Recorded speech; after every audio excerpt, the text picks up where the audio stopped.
በህይወት ዛጎል ውስጥ ሲሻን ቀንዳችንን እያሾልን ሲሻን ቀንዳችንን በአንጎላችን ስር ቀብረን ህይወት ያለ ቀንድ አትጣፍጥ ይመስል ገና ተወለድኩ ሲል ማሙቶ እንደሚያልቅ ሽል ሆነን እንደ ቀንድ አውጣ በየተሳብንበት ጥግ ገላችንን እንደ ውሃ ያፈሰስን በአካላችን መንቀራፈፍ ሳይሆን በልባችን ፍጥነት ወደማናውቀው እጥፋት ልንሰወር የተጣደፍን አለን። ሰላም የእሁድ ረፋድ ፕሮግራማችን ተከታታዮች እንደምን አላችሁ? የዱር አበባ የቴዎድሮስ ካሳ መጽሐፍ በ2017 ማለትም በዚሁ ባለንበት ዓመት ላይ በጥቅምት ወር ላይ የወጣች የግጥም መድበል ነች። በጣም የወደድኳት መጽሐፍ ስለሆነች ነው ልጋብዛችሁ የወደድኩት። ለምንድን ነው የወደድኩት? የመጀመሪያው ጉዳይ መጽሐፉ ስለ ገጣሚው በመጽሐፉ መግቢያ ላይ ማኮኮቢያ በሚል ርዕስ ያስጠለላት እንደ መግቢያ ያለች ጽሁፍ ስለ መጽሐፉ ሙሉ ለሙሉ ትነግረናለች። ገጣሚው በመግቢያ ወይም ማኮኮቢያ በሚል ርዕስ ካስጠለለው ጉዳይ ላይ ምን ነግሮናል? የመጀመሪያው ጉዳይ ስለ ግጥም ምንነት በራሱ በገጣሚው እይታ ለኔ ግጥም ብሎ ስለ ግጥም ነግሮናል። ሁለተኛው ጉዳይ ደግሞ የዱር አበባ የሚለውን ርዕስ ለምንድን ነው የሰጠው የሚለውን ነገር አይቶናል። በጣም ደስ የሚል ርዕስ ነው። ለምን ነገረን፣ ለምን አመጣው ብሎ አውግቶናል። ከዛ በተጨማሪ ደግሞ ስለ ግጥሞቹ ቅርጽና ግጥሞቹ ያላቸውን ቅርጽና ስለ ግጥሞቹ ብዛትም በዚሁ ማኮኮቢያ በሚለው ርዕስ ውስጥ ይነግረናል።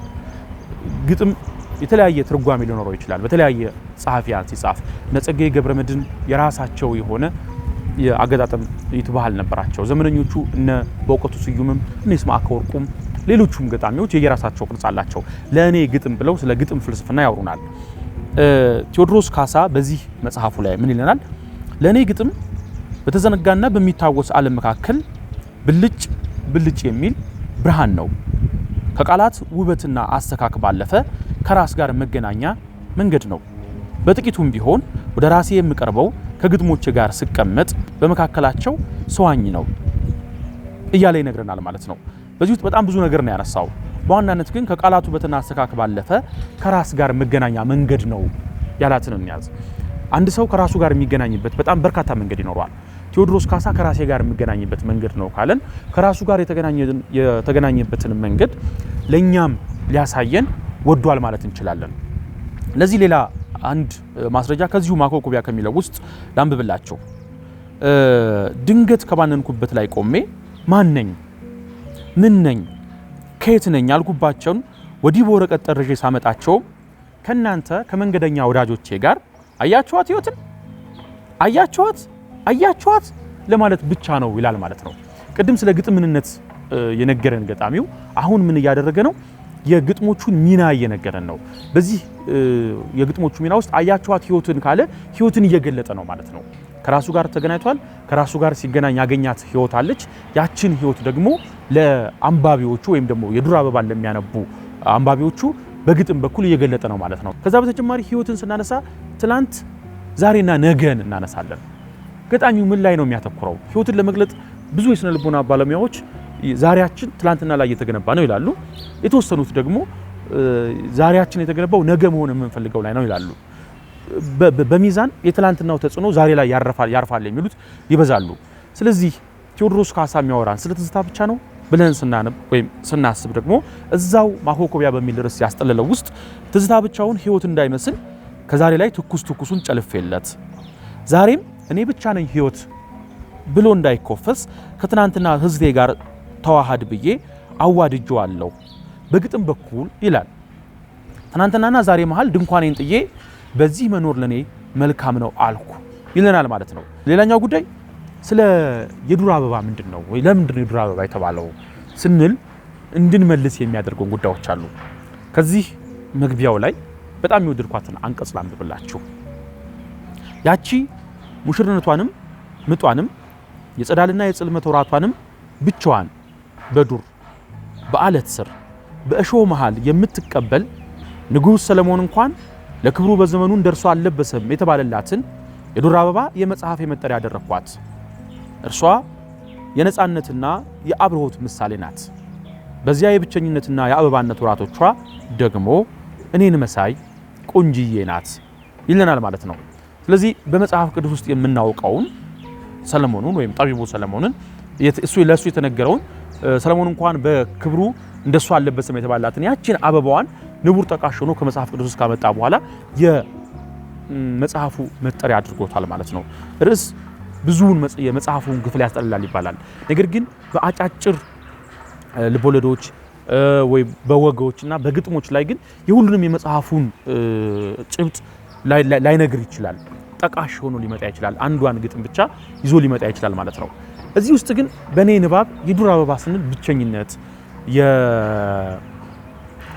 ብቻን መሆን፣ መነጠልን ወይም ደግሞ ማሰላሰልን ከሰው ተገልሎ ርቆ ማሰላሰልን የሚያመላክት ስሜት ይጠራል። የዱር አበባ የሚለው ርዕስ በራሱ ገጣሚው ይህንን ከነገረን በኋላ በውስጣችን የሚከስተው በኋላ ግጥሞቹን በሙሉ ስናነባቸው የግጥሞቹን መንፈስ ሁሉ የተሸከመ ሆኖ እናገኘዋለን። ስታነቡት እናንተም ይሄን እንደምታገኙ ተስፋ አድርጋለሁ። ገጣሚው ግን ስለ ግጥም ፍልስፍናውና ስለ ርዕሱ ብቻ አይደለም የሚነግረን፣ በመጽሐፉ ውስጥ ምን ያህል ግጥሞች ተካተቱንም ይነግረናል።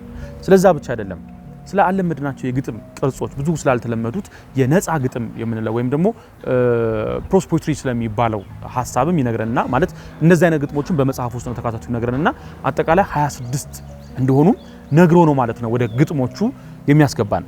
መጽሐፉን በዚህ መልኩ አንዱ የወደድኩት ጉዳይ ይሄ ነው ማለት ነው።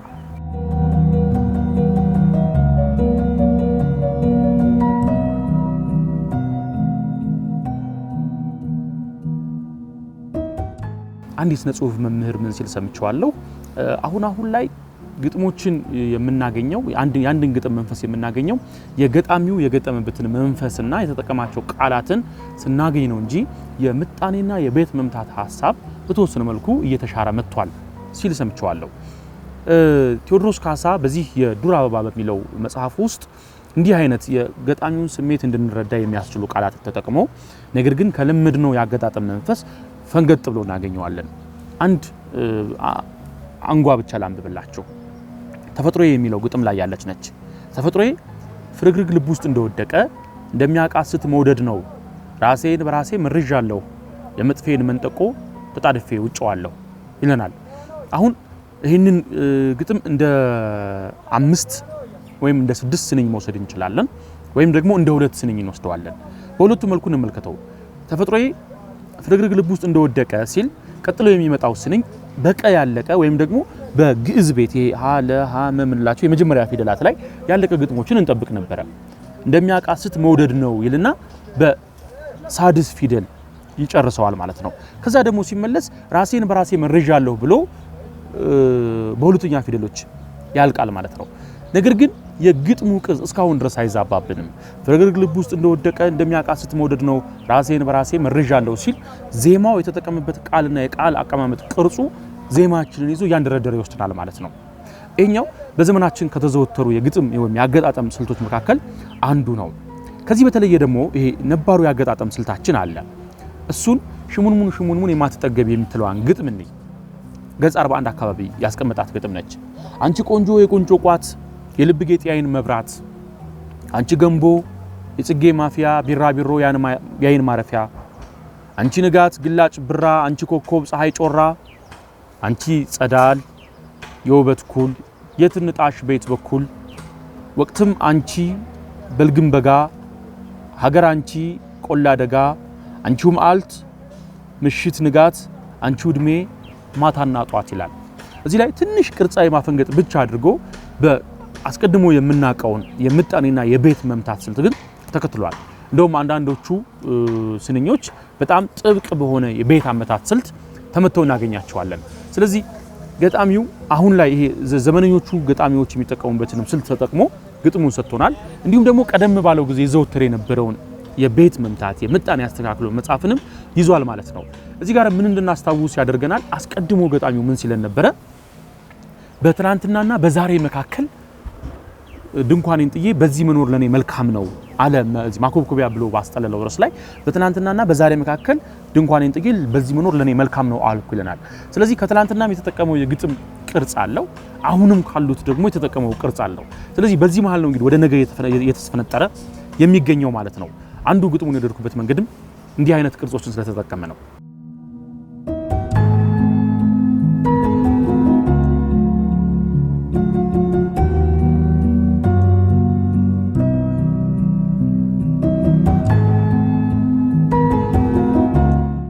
ሌላኛው የገጣሚ መንፈስ ወደ ፈለገበት መሄድ ይችላል ነፃ ነው ሲባልም እንሰማለን። በነገራችን ላይ ቃላዊ ግጥሞቻችንን አስታውሷቸው ይሄ የስነ ጽሁፋችን ትልቁ እርሾ ሆነው የኖሩ ናቸው። ለዘመናት የኢትዮጵያን ፍልስፍና የያዙ ናቸው ይባላል። እነዛን ቃላዊ ግጥሞች ለስነ ጽሁፍ መጠቀም በራሱ እንደ አንድ አቅም ይታያል። የዚህ የግሪክ ሚቶሎጂን ስናነብ የአውሮፓውያን ስነ ጽሁፍ የኢስተርኖቹ ስነ ጽሁፍ ስንመለከት ቃላዊ ግጥሞቻቸውን በአግባቡ ተጠቅመው እናገኛቸዋለን። የቃላዊ ጨዋታዎችን ቃላዊ ግጥሞችንም ቴዎድሮስ ካሳ በዚህ መድብል ውስጥ ተጠቅሞባቸዋል። ለምሳሌ ብዙዎቻችን የምናስታውሰው እንሂድ በጫካ የሚል መዝሙር አለን። እንሂድ በጫካ አያጅቦ ሳይመጣ አያጅቦ መጣ። ይሄንን ጨዋታ ብዙዎቻችን በልጅነታችን እናስታውሰዋለን። ቴዎድሮስ ካሳ ባንድ ግጥሙ ላይ እንደ ርዕስ ያደረገው ይሄንን ግጥም ወደ ፈለገው ጭብጥ ቀይሮት ነው። ምን ይላል መሰላችሁ? እንሂድ በጫካ አያማደግ ሳይመጣ እንሂድ በጫካ አያማደግ ሳይመጣ አያማደግ አለህ አዎ ምን እየሰራህ እናንተን ልበላ ይላል ማለት ነው። ይሄንን ቅርጽ ተጠቅሟል።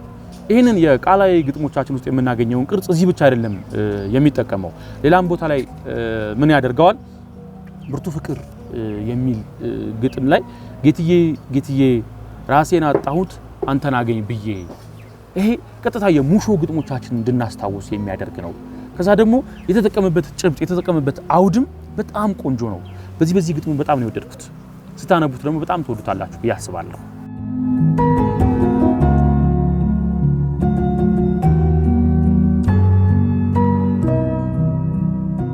በሪ ጠፊ ፍቅር ማንም አይሰብረኝም ከእንግዲህ ብረት ነኝ፣ ማንም አይገፋኝም ከእንግዲህ አለት ነኝ፣ ማንም አያውቀኝም ከእንግዲህ ባህር ነኝ፣ አታታልለኝም ከእንግዲህ ይቻለም በተትረቅራቂ ድምጽ በዥንጉርጉር ቀለም፣ ማንም የማያውቀው ማንም ያልቀመሰው ወፍራም ጨለማ ነው ስጠጣ የኖርኩት፣ ብቻዬን ሆኜ ነው ከሰው ርቄ ነው ስለሰው ያወቅኩት፣ ከእንግዲህ በኋላ ምንም አይገርመኝም ደግ ቀን ቢመጣ ህልም ስጋ ቢለብስ እድሜ አበባ ቢሆን ብዬም አልመኝም፣ ከእንግዲህ በኋላ ምንም አያስቀኝ አያስለቅሰኝም ጣዕምም አይጥመኝም አምሮት አያምረኝም፣ ከእንግዲህ በኋላ ምድር ጨርቋን ጥላ ወይኔ ስትልባያት ጉዳይሽ ነው ምላት፣ የስሜቴን ቀፎ አቃጥየዋለሁ አዛኝ የዋህ ልቤን ሩቅ ጥየዋለሁ፣ አደንድኘዋለሁ እኔን እንደ ብረት እንኳንስ ሊሰበር ንቅንቅ እንኳን አይልም ማንም ቢሄድበት፣